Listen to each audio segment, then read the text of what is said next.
Ilang po pasyalan at mga baybayin sa Pangasinan at La Union dinagsa ng mga turista ngayong bagong taon. Ating dayuhin sa report. Bagamat puyat pa dahil sa pagsalubong sa bagong taon, maagang gumising ang mag-asawang Tria mula sa San Vicente Sur, Agoo, La Union para dumalo sa First Mass ngayong 2025. Alay nila ay pasasalamat sa Panginoong Diyos, gayon din ang panalangin ng proteksyon sa buong mag-anak ngayong 2025. Yung magkaisa kami, maganda. As family, ma'am? Yes, ma'am.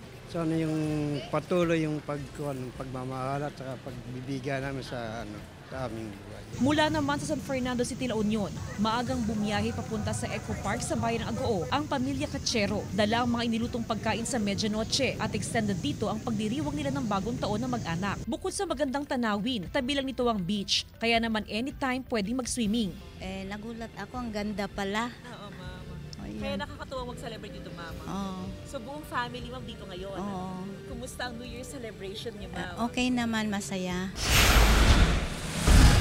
Dagsari ng mga beachgoer sa San Fabian Beach sa Pangasinan ngayong bagong taon. Tuloy-tuloy ang pagdating ng mga sasakyang lulan ang mga mag-anak na mula sa iba't ibang lugar sa Pangasinan, La Union at maging sa Benguet. Maganda po. At saka sama-samang family. Opo. So masaya naman ang celebration ngayon. Masaya naman po. Ngayong bagong taon, bukod sa simbahan, dagsa ang mga naliligo sa dagat. Kasabay nito, nakaantabay ang otoridad sa mga baybayin, lalo pat may kataasan at kalakasan ng mga alon sa dagat. Sabi ng Pag-asa, karaniwang mataas ang alon sa panahon ng amihan.